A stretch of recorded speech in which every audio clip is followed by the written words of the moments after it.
about it. Glad about it. Oh, yes, I am. I'm glad about it. Say, what a change. What a change. What a change. What a change. What a change. What a change. What a change. What a change. What a change. What a change. And we turn the service over to Pastor Rose as she comes.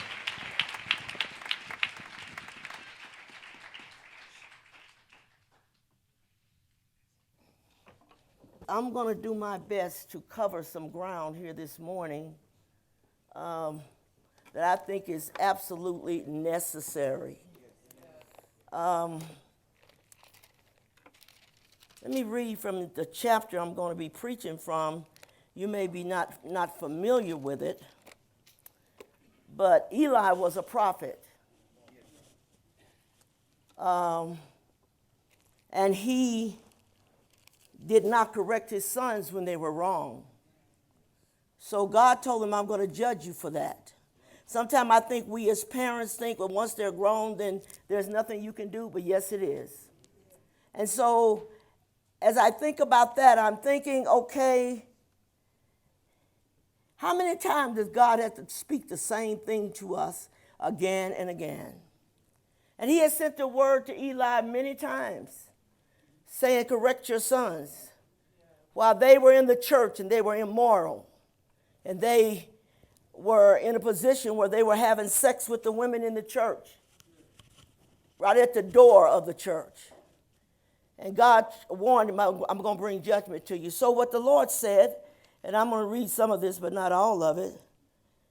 And he said that I am going to judge you, and both of your sons will die in the same day. They didn't know how, but they knew that God said they would die in the same day, and they did. So when it happened, Eli heard the sound of the war that was going on. I'm going to tell you the story rather than read it. And he was 98 years old. And he was setting up on the gate as you come in to the place where he was.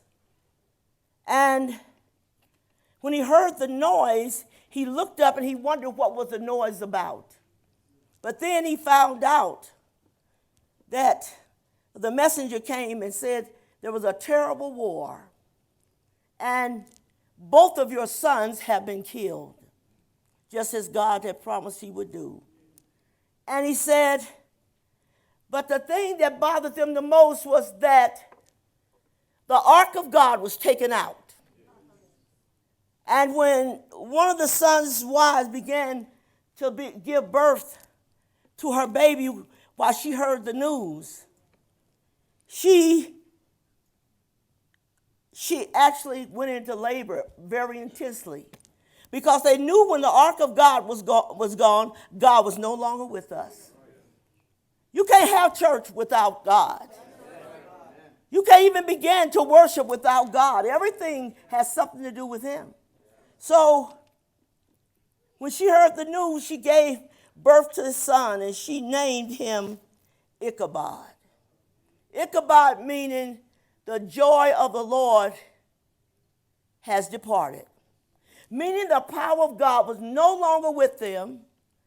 And that's one of the reasons they didn't win the war, because the ark of God had been taken.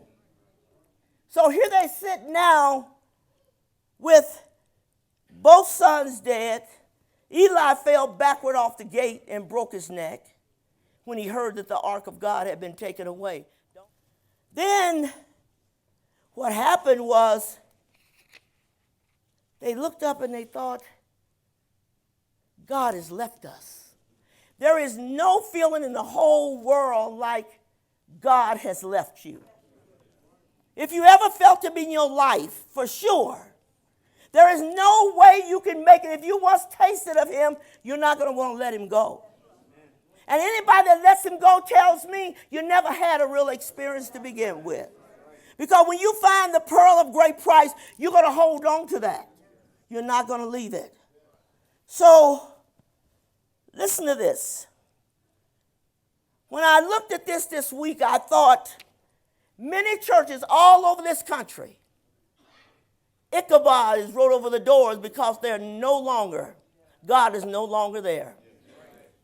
Why do we go to church and it's dead and nothing is happening and it's the same old thing all the time? But you look at the fact that if God was there, it's something different all the time. Yes. But I didn't know this. I recently found this out. I did not know that churches had removed the crosses out of the churches. When I heard that, I couldn't believe it because it was done so subtle, so subtle. I never heard anything about that. How do you take the cross out of the church? I don't get it. But I didn't get it more when I read the reasons these churches had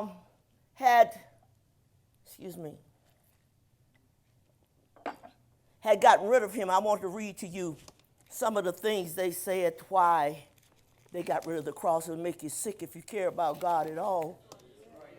And I love him. It really bothered me. Just a minute.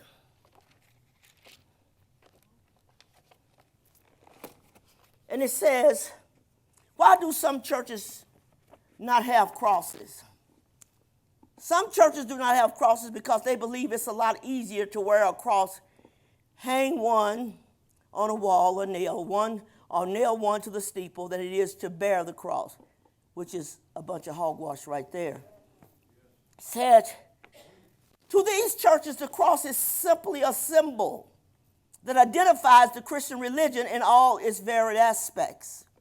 These churches feel that believers should not put too much emphasis in this outward symbol. Can you comprehend that?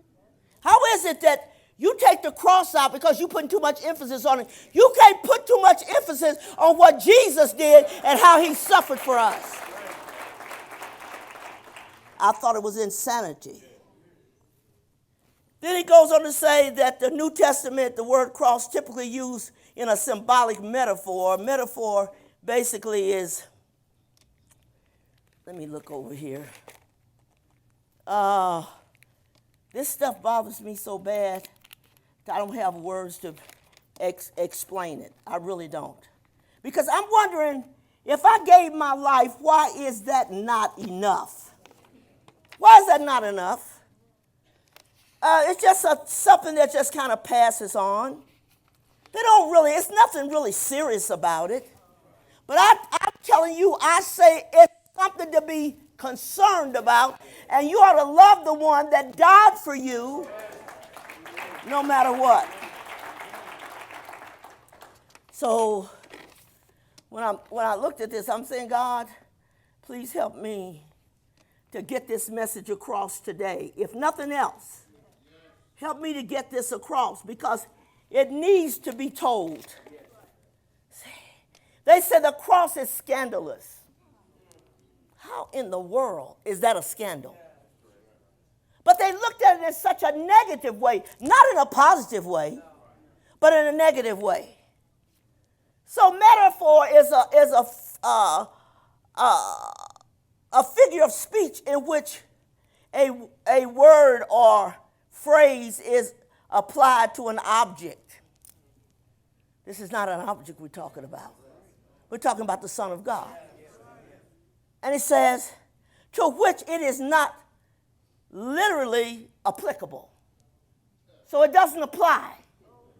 How in the world, you know what, when he looks down from heaven, he's got to be wondering, those people gone crazy. They're insane.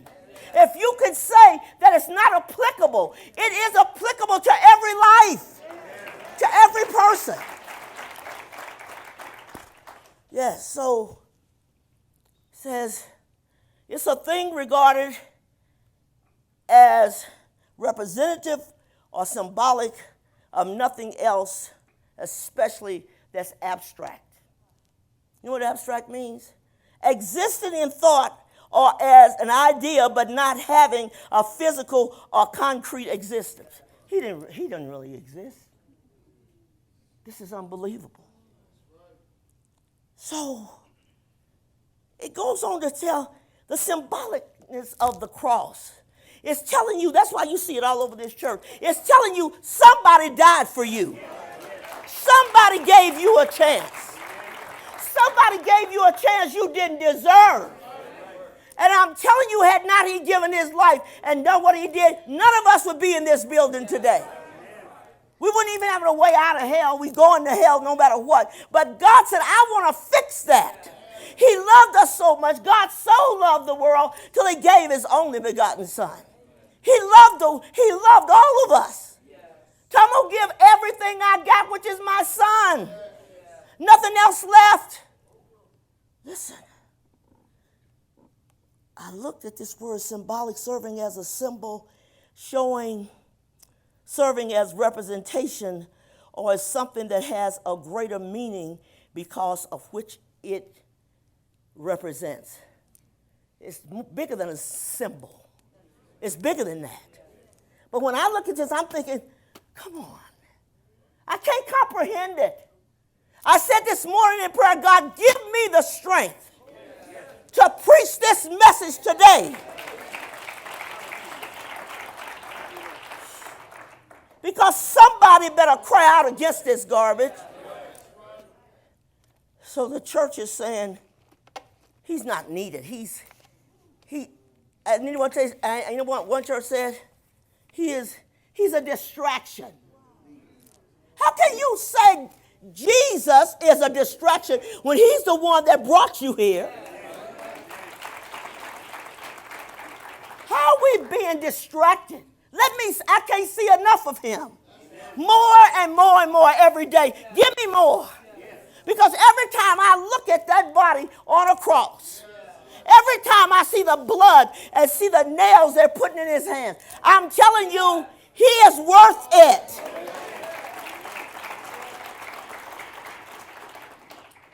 Listen to this. People may be caught up in superficial matters. This is not superficial. Yes.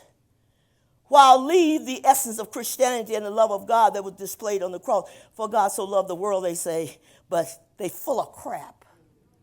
They're full of crap. The one that I love, the one that I gave my life for, everything within me belongs to him because I owe him. Every person in this building, you owe God. You don't treat him like he's unimportant. No. You're supposed to give him your life. These churches teach that instead of hanging a cross on a building, the Christian should have a living experience. We cannot have a living experience with the Lord without the cross. You take the cross away, where's the experience? Tell me what brought this all about. What happened? God's going to get these churches. He's going to get these pastors. The devil set the churches up as he did before, and he eases this thing in little bit by little bit because over the years, I never knew such a thing. When I found out, I said, are you kidding me? Actually, the churches are removing him from the church. He's the one that said the church is his. This is his house. Listen. Instead of hanging a cross on a building, Christians should have a living experience with the Lord and say, I'm crucified with Christ, nevertheless, yet not I, but Christ liveth in me. In the life which I now live, which the Apostle Paul was saying, I live by the Son of God. Listen to this. Why do Protestant churches not have Jesus on the cross in their churches? Most Protestant churches never display a crucifix, but often shows a plain Latin cross. A Latin cross looked like a lowercase letter T. As part of the Reformation, many Protestants purposely stripped their churches of decoration, calling the cross a decoration, believing precious practices had become ostentatious, which simply means vulgar or pretentious display. And they said, and it distracted people from proper worship. Are you kidding me? That's why I can worship, because he's here. He's here. What is this world coming to? It's getting worse all the time. You know, the more we push Jesus out of our life, the worse your life becomes. Yes. Says, why don't mega churches use the cross anymore? Many modern mega churches avoid the cross because it is a symbol of torture. I want to know, he was tortured for me. That's why I owe him something. Since it represents torture and many modern and human sacrifice, that many non-Christians find offensive. How in the world can he offend you? There's not a person in this building this morning, not one. You offended by the cross? Oh, we really gonna change it. You know what we did? We said, okay, if he's offensive to you, you're going to hell anyway. Ain't no other place for you to go. We made up in our mind we're going to put him up in the church on this platform, and he's going to be there every single day.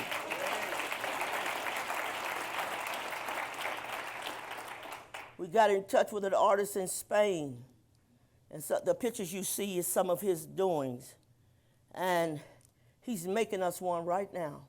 I said, God, it ain't coming out on Easter, Christmas. It's going to come every day. Every day. I cannot believe that he offends you. Why do Baptist churches not have crosses? Baptists don't use a crucifix because they believe it violates the second of the 10th commandment about the not using graven images and idols. This is not an idol. This is real. This is real what happened to us. And all of you preachers out there that took the cross out, you know what? You got a special place in hell because you have no business removing him from his house. This is God's house. What they did, they evicted him from the church. How do you evict me from work? It's my house. That's my place. You're going to evict me from it? We don't want to be evicted in that till somebody come and get us and we paid our lease payment or we paid for our house payment. You think they're crazy if they come up and say, I'm going to evict you. No, because I paid for it. Well, that's what Jesus did. He paid for it.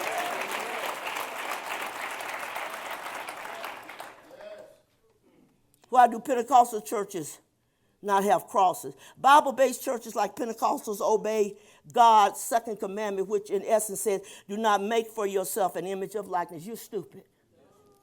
That image represents what he did for you.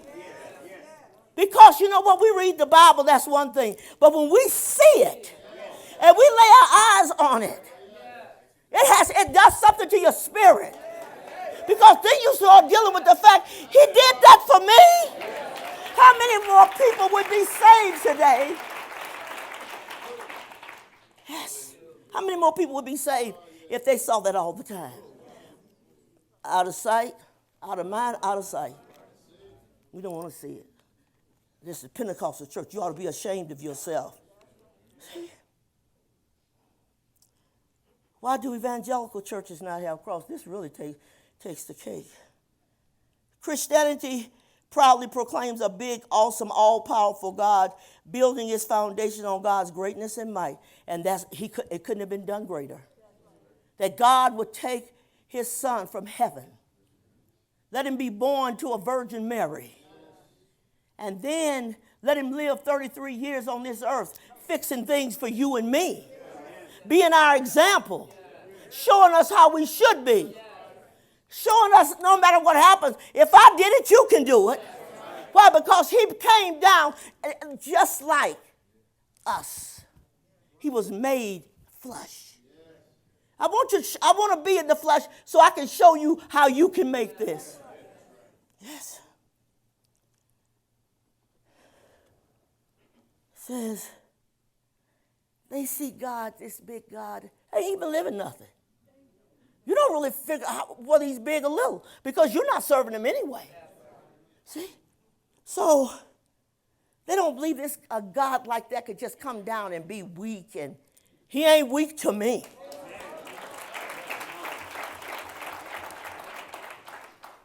Not at all. Why don't Latter-day Saints have crosses in their churches? It is a sign or idol of his death. It's a sign of his death. It's not an idol. You try to put a negative view on it, but it's not. We believe in a resurrected Jesus Christ. Many worship his death. We worship him as resurrected. It ain't hard to say after he died, he rose again. You ain't got to put him out to church because you can't deal with that.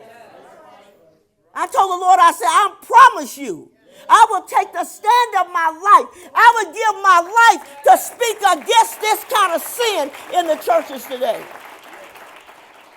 No, that should never happen. It should never happen.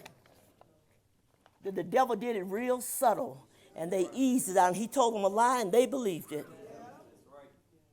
I said, God, if they don't want you in their church, we want you in ours. We want you in ours. The preachers chose temporary and physical over the spiritual and eternal. So get rid of him. Don't follow that kind of preacher. You need to stop for a minute and check your church and see if there's a cross in there. But you know what? We need more than the cross. We need to put his body on there. That's what we need to do. Because if you just put the wood like we got here, okay, that's a cross. When you put that body up there and you see the pain, you see the blood, you see the agony. Talking about some people leave church because they don't want to have to look at that all the time. You need to look at it. You ain't serving God. You need to look at it. Somebody who gave their life, why would you want to take them and hide it in your closet somewhere and never bring it out? But they spared your life. That's not going to happen in this church. See? They traded the cross for stuff in the world. You cannot serve two masters. Either you will hate the one and love the other, or else he will hold to the one and despise the other. They despise the cross. They despise Jesus who hung on that cross. You can't talk against the cross without dealing with the one that hung on it. For my sins and your sins. I invited Cookie to the church service when we showed it here in the church before Easter. And she said, I never knew he suffered like that. You know what? They don't want the people to feel bad or guilty about that. You should, and you should give your life to God. No. Think about it. It's not fair. I said, God, when you look down here and you see them pushing you out, God has departed from these churches. He's no longer there. There's no presence of God that you can go in there and feel delivered and set free. There's nothing there. There's a social gospel they preaching about this. You can come in and get a Danish and have a cup of coffee. Not in here you won't. This is not a restaurant. I said, Lord, he told you how much he was concerned about his church when he found out that the people was in there, the money exchanges was in there selling stuff. He went in there and beat the crap out of them and said, you've turned my house into a den of thieves. This is my house. It shall be called the house of prayer. The house of deliverance. The house where God lives and puts his name on it. If he puts his name on it, it's got some value. Oh, yes. Think about it this morning. Yes. I said, God's actions alone showed us when he beat him out the temple. Boy, he was uptight. He went in there. They got everything going on in the church. They got the same thing going on right now. All this crap and people coming together. It ain't about worship. It ain't about God. It's all about a social event. That's not what we're about. You can go to any social place. This is God's place. We need to honor him. Yes. I feel sick. You know what they did? The church became a place of materialism. Preachers telling you to give them the money, God gonna give you $100 back. That is not true. There's no scripture to back it up. That's why you need to read your Bible so when they start lying, you know they're lying. Think about it for a minute. Yes.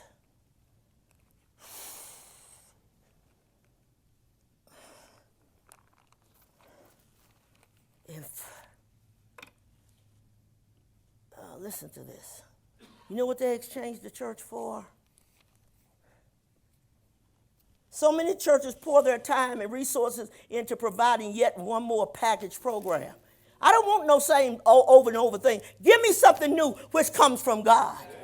Otherwise, you go to church and it's the same old 1 and 1 is 2 and 2 and 2 is 4. Nothing's new. With God, everything is new every day. They put money into that, working diligently to present a Hollywood-style production on Sunday morning with light shows, eye-catching slides, flashy videos, dancey presentations, and vocal solos, all served up with specialty coffee and fancy pastries, all in an effort to do church or what they think the masses are looking for. You're not supposed to order God's house after what people are looking for. You're supposed to tell them about Jesus. And I'm telling you, you got to come to him and get your life right. What they are looking for is not truth. That's why you have mega churches. In our day, there was no mega. You know why there was no mega? Because preachers preached the gospel from the pulpit, and they didn't compromise. They put it out there for what it was. And if you don't like it, that's your problem. God ain't going to change his word because you don't like it. Are you kidding me? David Wilkerson, the man who done the book on the cross and the switchblade, I love what he said about it. He said, they have done away with the cross, he said. Be warned.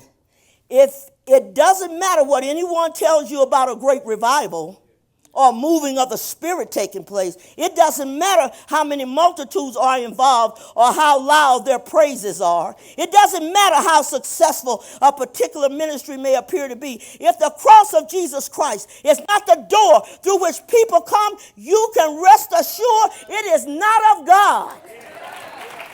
Yes.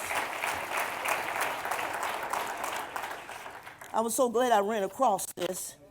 He said the cross, including its demands and hopes, and the very heart of the gospel, any worship and fellowship, anything called itself a church, is blatant idolatry if the cross is not at its center. That's idolatry. When you take him out, that's where idolatry is. Such worship is of another spirit entirely. And God will have nothing to do with it without the cross. All that is left is chaff and a perverted gospel, something from the pits of hell. That's where it came from. The devil says we can get some more souls. We just walk up in the church and we'll let the preachers take it out and move the cross. The devil don't want you to understand how many things he suffered for your benefit. Oh, no, you're going to hear it in here. I said to the Lord, if nobody else do it, I'm going to do it. David Wilkerson continues, if what they know is only the words to the songs and not the names of the books of the Bible, in my opinion, something is upside down. I don't care how many seats are filled or how many dollars are collected. It is all for naught if the souls are perishing. I say to such ministers, bring back the cross, or the people's blood will be upon your hand. Bring back the cross. Put it back in its rightful place. When I look at the cross, he said, is it necessary to have a physical cross in a church? I was recently told by a pastor that Jesus never told us to put up a cross. He didn't have to. Love makes you do that. Love makes you do it. I was also told that we are to pick out our cross and follow him, and that we are instructed to remember him in the breaking of the bread. But when I look at the cross, I'm reminded of several things. What are you reminded of? First, the cross, if the clearest evidence of the world's guilt, for all have sinned and fall short of the glory of God. That's why people walk around telling me, should I feel guilty about my sin? You most certainly should. Without guilt, you'll never repent. You'll never ask God to forgive you if you don't have what you need. Listen, in the cross, we see the proof of God's hatred of sin. The one who sins is the one who will die. You'll not escape it. The devil says, take the cross out. One man said, it's a distraction to our people that come from outside, and they don't want to see that. I don't care. You come in here. You're going to see it every time. I don't care whether you like it or not. I've been called to preach the gospel of Jesus Christ and put it on the table like it is. Third, in the cross we see a glorious display of God's love. For God so loved the world that he gave his only begotten Son, that whosoever believeth in him shall have eternal life. So why are we not reminded? Not just on Easter Sunday. Some people don't come to church until Easter Sunday. You need to be reminded. You come in here Monday, Tuesday, Wednesday, Thursday, Friday, Saturday, Sunday. You're going to see him standing in this pulpit. Fourth, in the cross, we see the way to victory. The cross is the instrument by which God delivers us from the penalty of our sins and eternal separation from him. For we know that our old self was crucified with him so that the body ruled by sin might be done away with, that we should no longer be slaves to sin. No wonder you got these people in these churches continue to sin, and the preachers is telling them from the pulpit of America, well, don't worry about it. God understands. He understands he paid a price for me and you and everybody else that you don't have to give into sin. No, he gave us power over it. See? Oh, some believers, the absence of the cross be a particular concern, but I wonder what goes through the mind of the seeker who enters the church door, perhaps for the first time ever, and sees no cross. I didn't even know it. I thought, boy, the devil was cunning the way he did that. He eased them out and told these stupid preachers a bunch of stupid crap that they should never be telling God's people. Many people in churches are going to hell because the preacher from the pulpit is lying to you. Yes. It says, do they wonder why, if they have heard that redemption and forgiveness of their sins is the only way to heaven and eternal life that can only come through the cross, then why isn't there one around? Every time you look up at it, when you see this one that we're getting out of Spain, he said, Miss Banks, there's one person in the whole United States who requested one of these statues. One church, and it's in Florida. But nobody else wants it. I was calling around for a while to talk to Ray Gherkins up at Gherkins Church Supply in Denver. And I said, Ray, I'm trying to look for the cross where it shows the agony, the pain, the suffering. Every time he come back, he said, Rose, there's nothing like that. I said, you kidding me? Nothing. Check this out. I called New York and asked them if they have something I wanted to see project to the people in the church. Look at what he did for you. Do you not feel some sense of obligation? You gave your life for me. I owe you my life. I wouldn't have a life without you. Thank you for doing that for me. I plan every time I come in this building and walk on this platform, take a moment. All week long I praise him and thank him for my life. But I want people to sit in the audience and be troubled. Be troubled. Nobody really sees it. The artist said to me, he said, Rose, there's something about a visual that gets people's attention. But we don't want to do no visual. He's the reason we get forgiveness of sin. We wouldn't have it otherwise.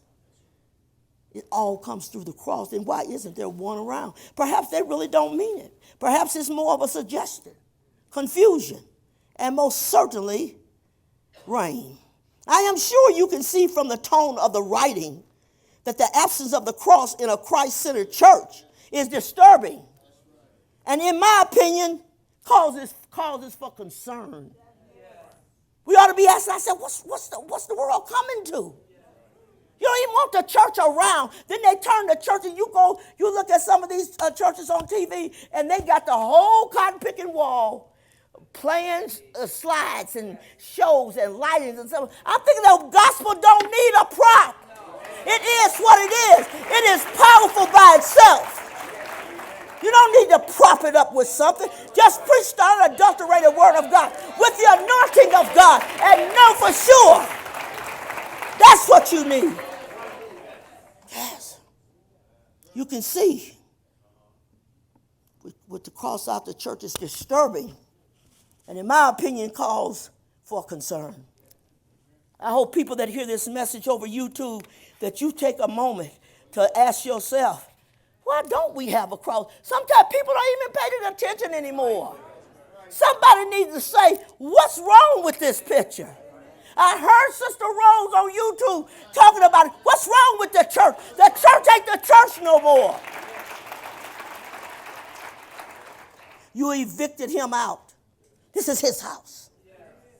You can't come in and just throw somebody out. You wouldn't throw me out of my house. I'm going to let you know, get away from my door. You can't just come in and tell me to step aside. They did it to him. The truth of the cross is life. Life, both eternal and abundant life, is found at that cross. Without the death of Jesus on the cross, I would still be perishing under the law, separated from God. Before the death of Jesus, I was not able to come boldly before the throne. Under the law, I was not worthy of eternal life. It is only through Jesus' death as the sacrificial lamb that the veil was torn. That's how I got here. That's the one who saved me from myself. That's the one who took the desire for sin away from me. That's the one who gave me purpose. That's the one who gave me a mind to do it right. That's the one who empowered me that I didn't have to fall down to sin. And you want to put him out? You can't do nothing for man. It took God to do it. Then why are we closing the door on it? You go in a church and they ain't got a cross and they ain't talking about the power of the cross, you're in the wrong place.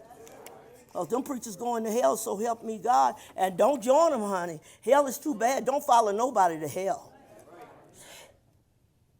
He said, come to me all, you who are weary and burdened, and I will give you rest. Take my yoke upon you. Learn from me. I am gentle and humble in heart, and you will find rest for your souls. For my yoke is easy, my burden is light. The truth of the cross is rest. In the words of David Wilkerson, there is an invitation of the cross. It is a call to every soul that is sick of sin. Don't move it. Let them remember.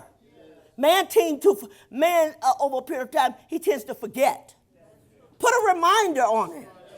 Look up here. When you sit out there in this church next year, when that cross comes in here, that's what you're going to see. And I'm going to talk about it every altar call. You ain't going to get away with it. He said, it is a call to every soul that is sick of sin. Jesus is calling out to all who are weary with binding chains, powerful habits, besetting sins, and all who are tired of lying, the cheating, the adultery, the depression. He was saying, I know you're weary from dragging your chains around, tired of the sleepless nights. Yes, sin is a hard taskmaster. Come to me now with all your heavy burdens. There's no other way but through the cross.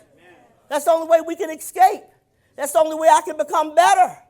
That's the only way that I can find salvation and know without a doubt that when I leave this world, I'm going to heaven when I die. You're not just going to heaven because you go to church. If you can't put the cross in and tell the world what it means. We say, well, he died on the cross. You know, when you look at that wood, I say, okay, put a body on there. Put his body on there. Let you see the blood. Let you see the pain. Let you see the suffering. That's why man is going to go to hell, because he don't appreciate anything that God did for him. And he gave his son gave his life for you and for me. I said to him the other day, God, it ain't in vain for me. I'm so glad you came. I'm sorry you had to suffer like that. Jesus died on the cross not only to forgive sin, but to break its wearying power over us. Before you come to God, you're so tired of sin. I was. I said, God, I need a way out. I'm unhappy. I'm miserable. I'm depressed. God, help me. That's why the world's in the conditions is today. They don't know how to go to him because the preachers have put that out. You don't need that. God understands. He sure does. That's why he sent his sin to empower us. He understands that we couldn't do it alone. He made it possible. Listen. Because of the confident hope of experiencing that which is reserved and waiting for you in heaven, all come through the cross. You don't even have hope without that. The things in this world, let me tell you, the way this world is situated, you need somebody that can show you something and that's there for you to put you through the situation that you ain't got to die like that. Sad. I know for sure when this life is over, I'm going to be with him. I told him, I said, Lord, till you take me, I'm going to preach against this crap all day long because it should not be in a church. Preachers should not be telling you that. It may seem like sometime that Sister Rose is tough. I'm trying to keep you out of hell.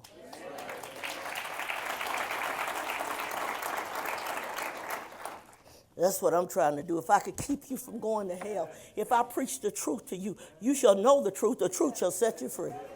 If you don't get the truth, you will never be free. Truth is in the cross because he is truth. But it's also hope. Understand, he's brought us to a place and a time now that we can just say, I'm so glad he changed my life. I didn't do nothing wrong. I hated every person, the ones I seen and the ones I didn't see. I hated them. I thought, what kind of world do we live in where racism is key in this country? What kind of place are we in that a man is treated bad and put in prison when he's innocent, all because of the color of his skin? You better have God to overcome that. You better have God to get past it. God help us today. Deep inside, I was up at 3:45 this morning, and I thought, God, help me today. Help me to get this across. Open your people's eyes and let them see. The preachers are not helping you. They're worried about how much you put on the offering plate. This is not about money. This is about souls not dying going to hell. That's what it's about.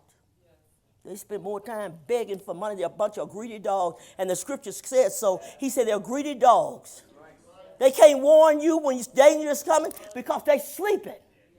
And they're taking your money and doing all this stuff with buying multi-million-dollar houses. Unbelievable prices for cars. You know, I can't even see buying a car on wheels costing $500,000. What about the people on the street that need something to eat? Whew. Yes, I feel compelled to put the word out. You that are here today, you know what you'll do? You'll pass that on to somebody. They said, did you know that churches don't have crosses? I went to Sister Rose's church. Boy, she was talking about that. You're right. I don't like it that you treat him that way. You know what? If you're in love with your wife or your children, whatever, if somebody looks like they want to demote them and treat them bad, you get uptight about it. Well, how much more so if you fall in love with Jesus, you get uptight about it.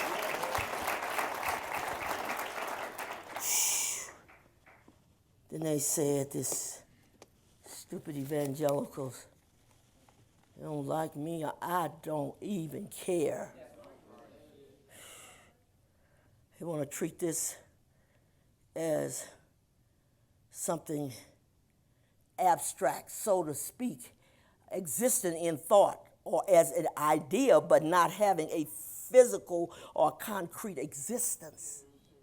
You don't have any existence. You are sick. You preachers out there, when you hear this and your members, I hope you go back and tell them, Pastor, where's our cross? I hope you go back and say, where's our cross at? Because too many people have never paid attention to it. I never knew this was going on. When I found out about it, I thought I'm coming after it. I'm coming after it. And it's non-applicable.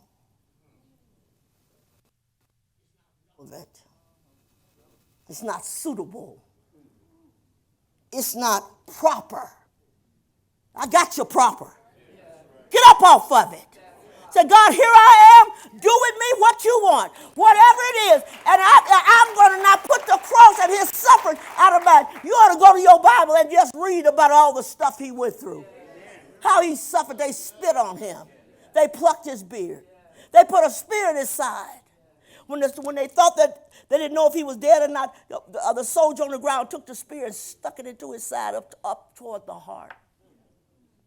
So you know the pain? You know the nails going into that body?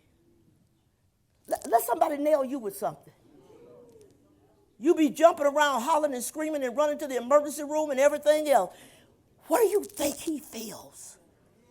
When there was nobody, when God searched heaven and there was nobody there that could qualify. His son said, Father, make me a body. I'll go. Then you want to act like what is wrong with him? Stooping that low. The evangelicals say, hey, he stooped low for me. For me.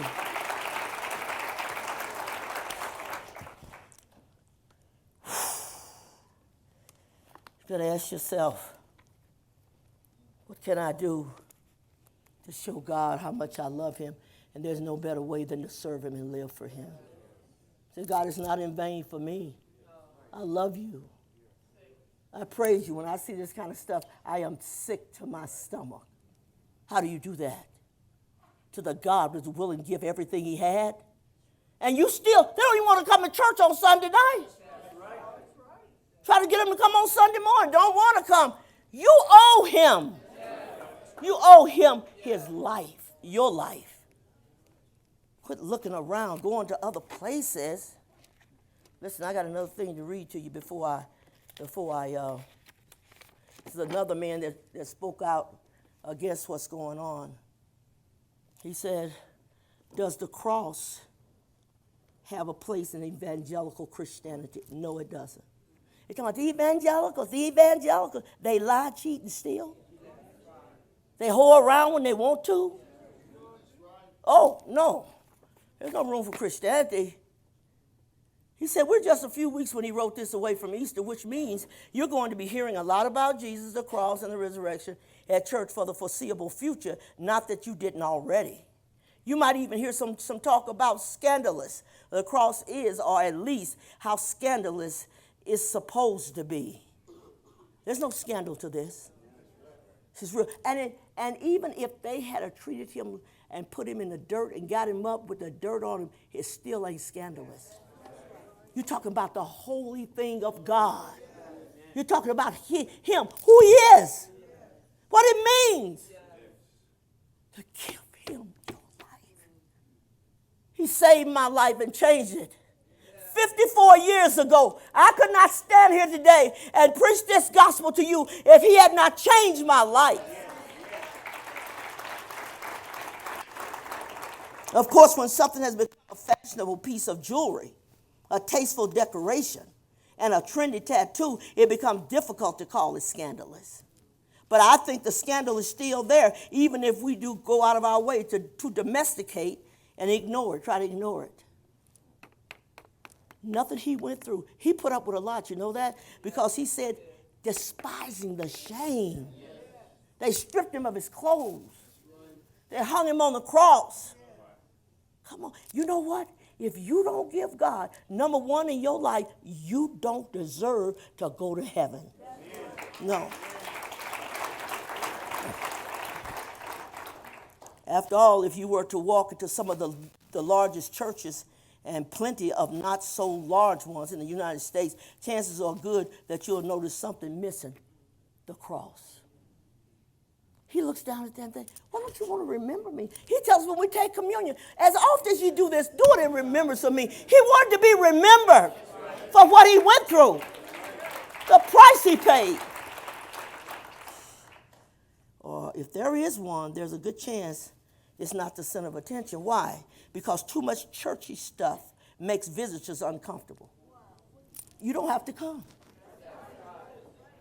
We got some people in here that's living right, doing right. If you're uncomfortable with God, you hell bound. I can tell you that. So he says there's too much churchy stuff. And if they don't return our church, and if they don't come back, listen what he says they say. The churches, they don't grow. And if our churches don't grow, we can't afford that new multi-million-dollar addition we built on faith. You didn't build it on faith anyway. And you know how the story goes, he says. But as much as we're concerned about the comfortability of outsiders in our midst, I think the truth is most of us don't mind moving across to some place where we're not forced to look at the entire time. Joel Osteen has 42,000 members sitting in his church, and he talks to people all over the world, and there is no cross. There's a great big globe going around, a world globe. Put it to the side. Put Jesus right here. Yes.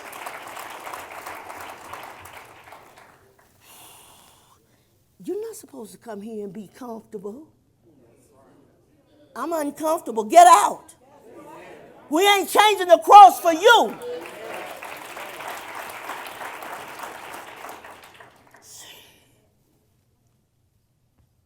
Since the people come to our church, we want them to come. We want numbers upon numbers upon numbers. Why you get that many numbers and they're all going to hell? Think about it.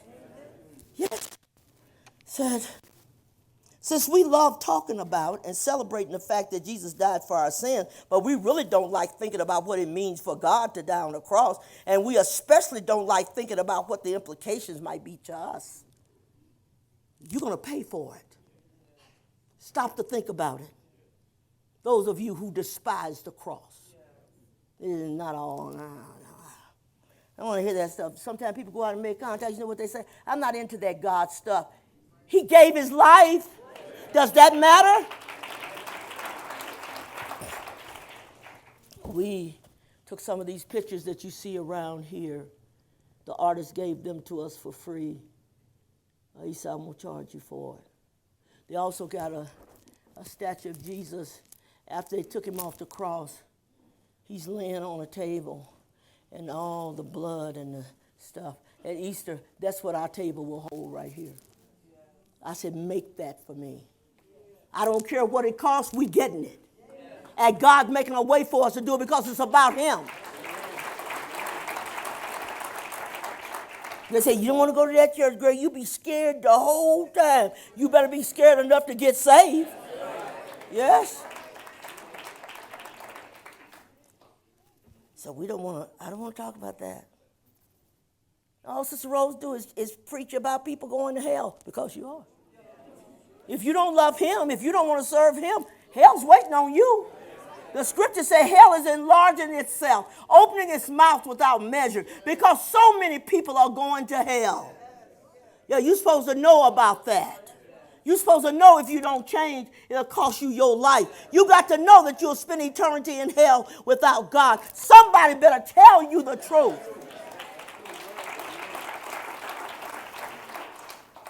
The cross has no place in evangelical Christianity. Why you even got a door open calling yourself a church? If Jesus ain't the one that's there, why are you having church? Well, you're really not. Evangelical Christianity proudly proclaims a big, awesome, and all-powerful God, building his foundation on God's greatness and might. They don't even have a foundation. These people sin, do some of everything, and call themselves a Christian. I'm a believer. The devil believe and tremble. You got to go beyond just believing. It comes to more than that.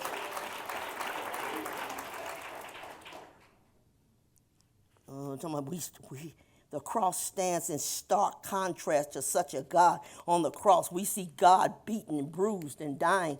You sure do, you sorry joker. Without realizing, we often explain this away by talking about how God gave his son to die, as if implicitly the son was somehow less than God and therefore able to perform such a lowly act. You do good if you get down low. Get on down low. He humbled himself. The scripture says, found himself in the form of a man. He humbled himself. being the Son of God, one that didn't think it didn't mean he wasn't equal with God, but he gave everything he had. They whipped him, they stripped him, then they say him here.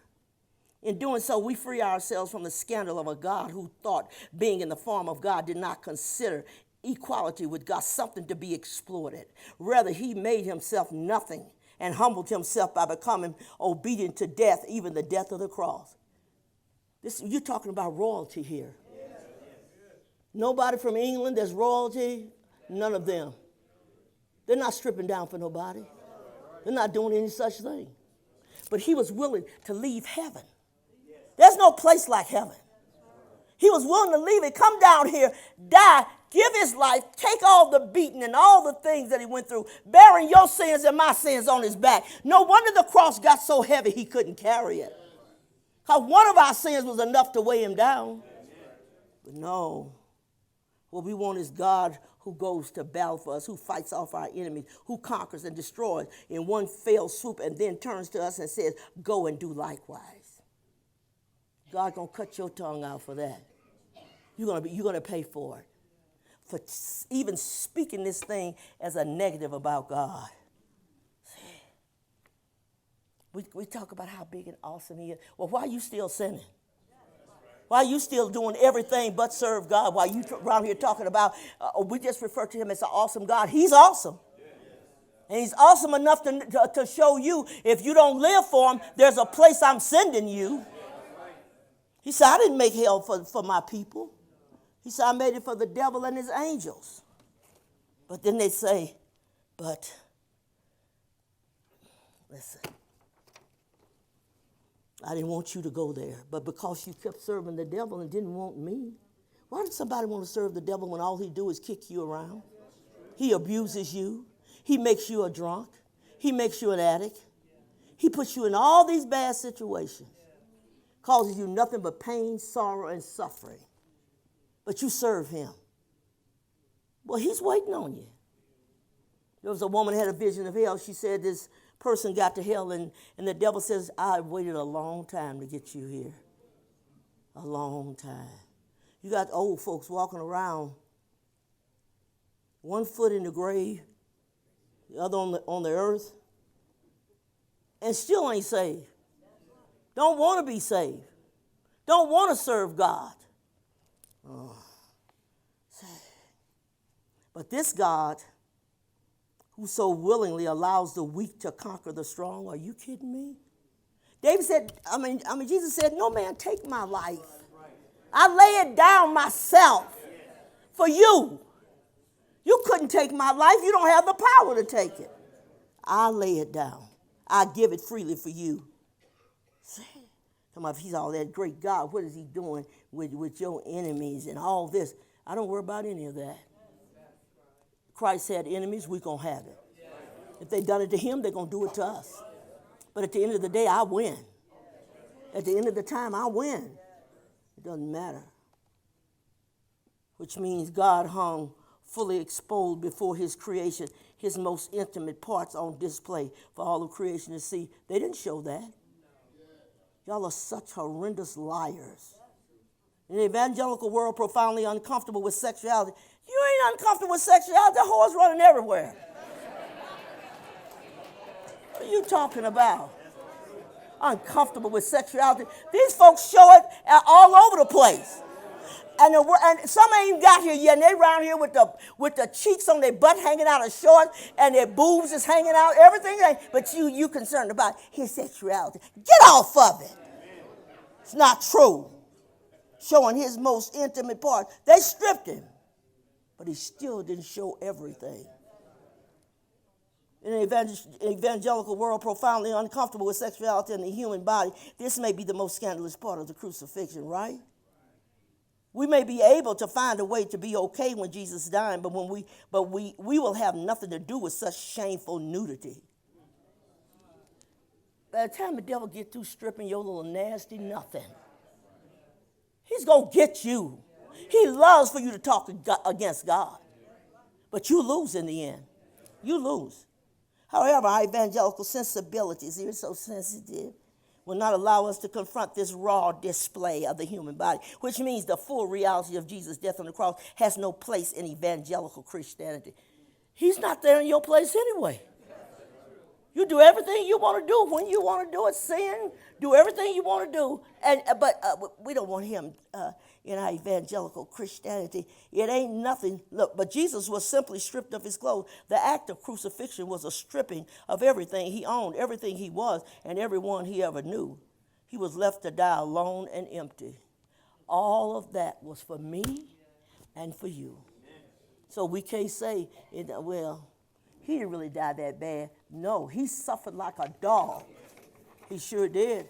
I'm getting ready to close out here in just a minute, but you got to get this, because I tell you, this message I'm preaching today, you're going to have that in your mind till you die. The best churches, the best preachers, the best Christians are the ones who are the most prosperous, who live the most successful lives, who preach before the biggest congregation, who worship in the largest churches. We may not willing to just come and say, God wants me to be rich. That's all they tell you. Everybody gonna be rich. You're gonna be poor. You're gonna have some difficult time till you die. The poor, the scripture said, the poor we have with us always. And God gonna make you rich. He gonna give you a business. That ain't even true. Some people don't even know how to start a business, let alone run one. But because he's sitting around fat like a fat cat and using up all of your money, and you at home trying to get God, would you please bless me, Lord? He told me you would give me $100, $1,000. Could you send it, please? You ain't getting that. They're lying. I don't tell these people in this church nothing about, okay, God's gonna give you that. He don't owe us. We owe him.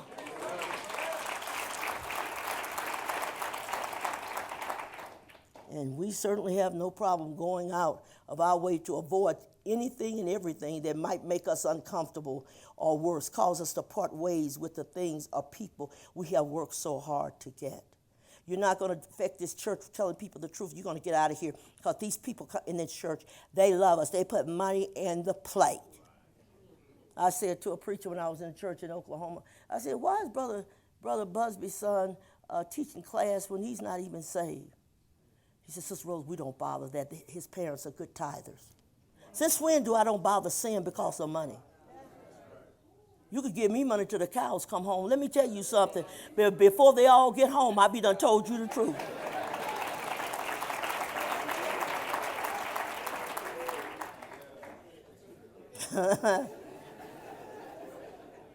You want to take me to lunch? Okay.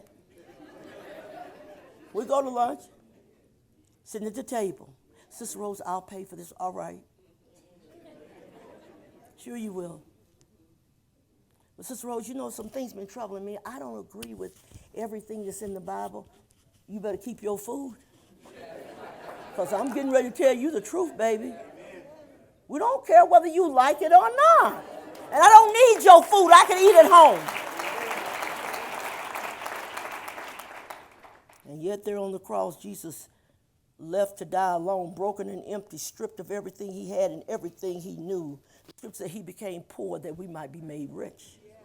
Thank you, God. Thank you. You see what is so scandalous about the cross? What makes it off-putting putting it to visitors and so uncomfortable for those who claim the title Christian is that it opposes the success, pride, prosperity, and comfort we are told by the world we should value most. Let me tell you, them fat cats, at the end, there's a special place in hell for them preachers. And y'all better know it. You can say whatever you want to say. At the end of the day, are you going to hell? Everybody following you is going with you. Don't follow him, honey. Don't let him lead you to hell. Ain't going to be no fun in hell. Said, no, that preacher's crazy, man. I'm finding me another church where the truth is being preached. Yes. The sign of the cross is that it is not a sign of pride and victory, but of humility and defeat. He wasn't defeated. No way he was defeated. He said, I have the keys to hell and death. Grave, where's your victory? What do you got control of now? I got it. Where's your sting? Christians that die, they don't die scared. You ever seen somebody dying?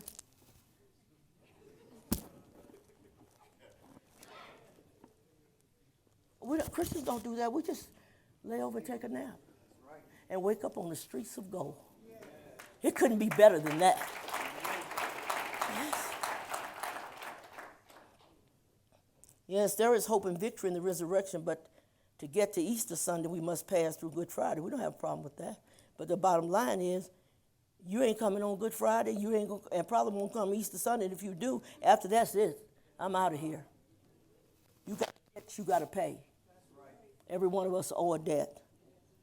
As Jesus once told his disciples, if anyone will come after me, he must deny himself and take up his cross and follow him. That cross is about humility, not arrogance.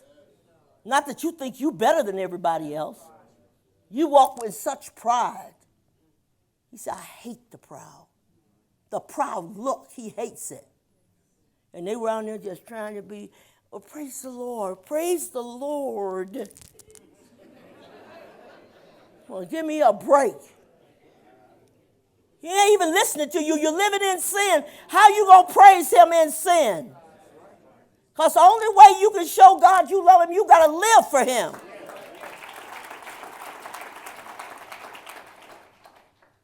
Listen. If there's anything that doesn't have a place in evangelical Christianity, particularly by American evangelical Christianity, is humility. Which means, in turn, there's no place for the cross in evangelical Christianity. He don't want to come in your church no way because it ain't a church. What we are left with instead is a crossless Christianity, a Christless Christianity, a Christianity that's has been domesticated to suit our own taste, desires, and personal comfort. People go back to church and say to your pastor, you know what, you ain't never preached that kind of gospel to me. I didn't even know all this stuff could take you to hell. I didn't even know the power of the cross. You never said nothing, preacher, what's wrong with you? Don't come in here talking about that Pastor Banks. One time I talked about Creflo Dollar, and he came on the air and said, there's some woman down in Colorado Springs. I ain't done nothing to her. Yes, you did. You lied to God's people. You did something. To become the Christ-like people we claim to be, we must face the reality of our own pride and find the courage to ask ourselves honestly, are we actually willing to pick up our crosses and be crucified with Christ? Or is the cross the place where our faith stops at? Let me tell you, it's the beginning. It is the end. The people that embrace the cross and the suffering and the pain, he's going to make it worth your while. This morning, if you're sitting here and say, Sister Rose, I didn't even know all this stuff. I didn't know crosses were missing in church. That's why I'm telling you. I just found out. Since I just found out, I said, God, I'm getting ready to go for you. I'm getting ready to give it everything that I can give it. And help me today to put it out there. They'll lie on me and talk about me, run me down, but I don't care about any of that.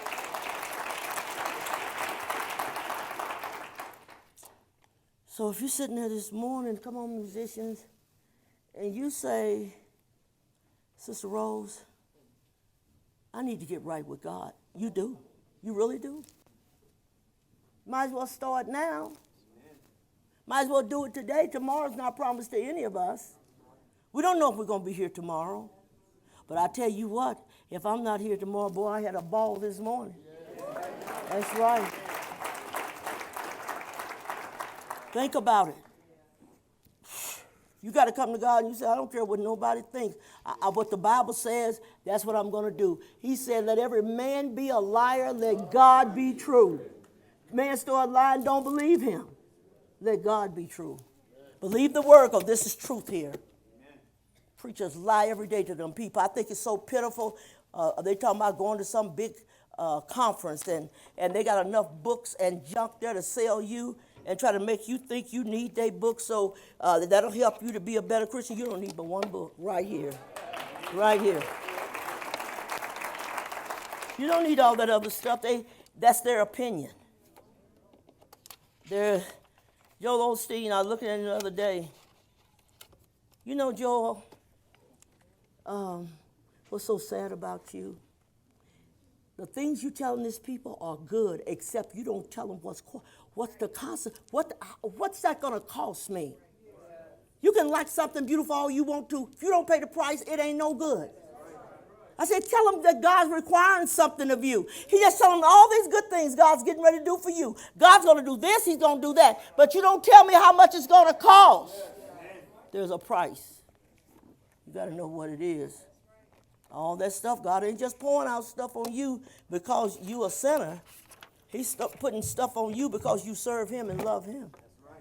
Yes, I hope this morning that you will think about what's been said and make up in your mind, I got to make a change. I got to make a change.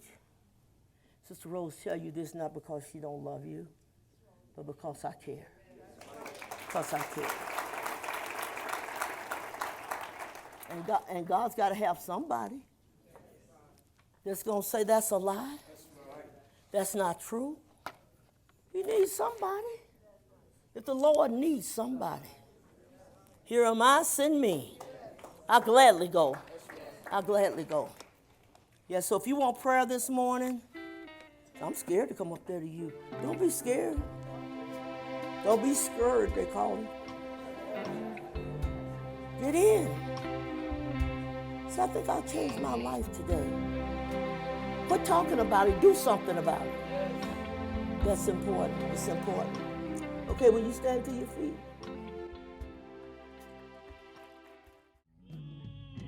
I'm glad that man, he didn't let teardrops fall. You know what? I know he'd find joy in every tear that I shed. Oh, see, and I'm glad that man didn't make heartaches. 'Cause I know he'd give me more. He'd give me more than I could bear. Oh, see, and I'm glad that man, he didn't create me. Oh, Lord, for one day. Man, he surely forsake me.